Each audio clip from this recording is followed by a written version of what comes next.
I want you to see how simple this is. So let's use my information and let's put that into this TD calculator. I select 53-year-old male, okay?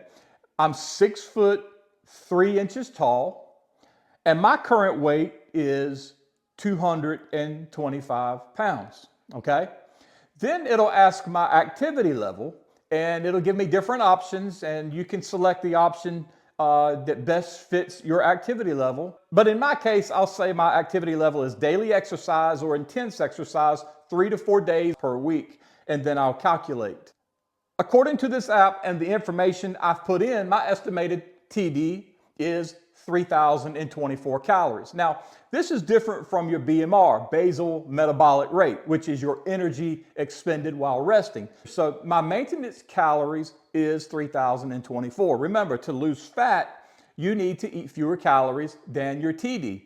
A deficit of 10 to 15% is a safe and sustainable range. Now, in my case, my TD is 3,024. So let's split that in the middle, and let's say a 12% deficit would bring my daily intake to around 2,650 calories. Now this means when you look at what the calculator has given me, this calculation actually comes really close to the mild to moderate level estimated by the calculator. This reduction will create enough of a deficit for fat loss without making me feel deprived or sluggish or lose any muscle. Now, as you become more lean and as you become more muscular, you're going to need to then focus on bringing those calories up because your body is going to need that energy source to be able to grow that muscle tissues.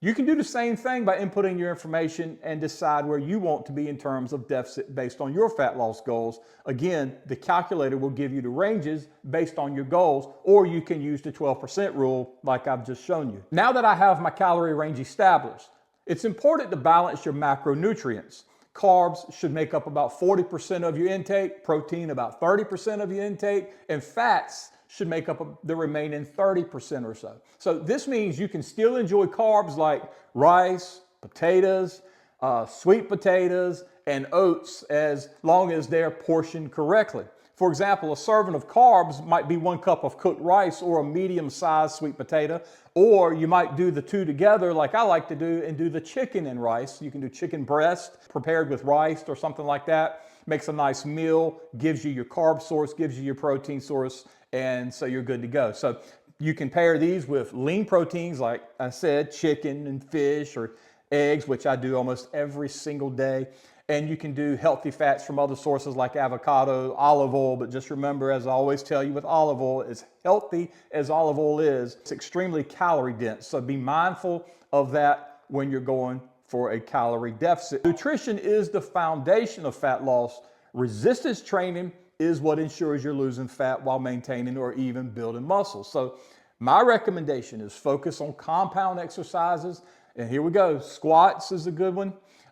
Pressing movements such as the Smith press machine or the dumbbell presses, or even if you like to do push-ups, I love to do hammer presses, but also focus on barbell and cable rows and other pulling movements. You can also do dumbbell rows, which work very well. Now, these movements work multiple muscle groups at once. They burn more calories and are highly effective for overall strength and body composition. Now, if like me, you prefer lighter weights and higher reps to protect your joints, that's perfectly fine too. The key is to challenge your muscles consistently, aiming for 3 to 4 strength training sessions per week. You don't want to overdo it.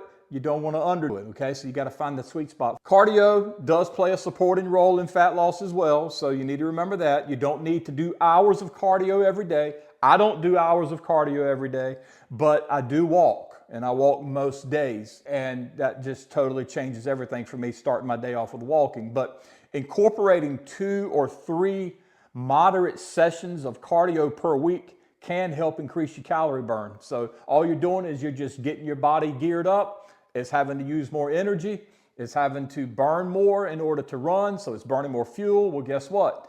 That means you're going to have to use more calories. So you're burning off more calories. How long is it going to take me to get from 25 or 30% body fat to 12%? Well, here's my answer. It took you a while to get that much fat on your body.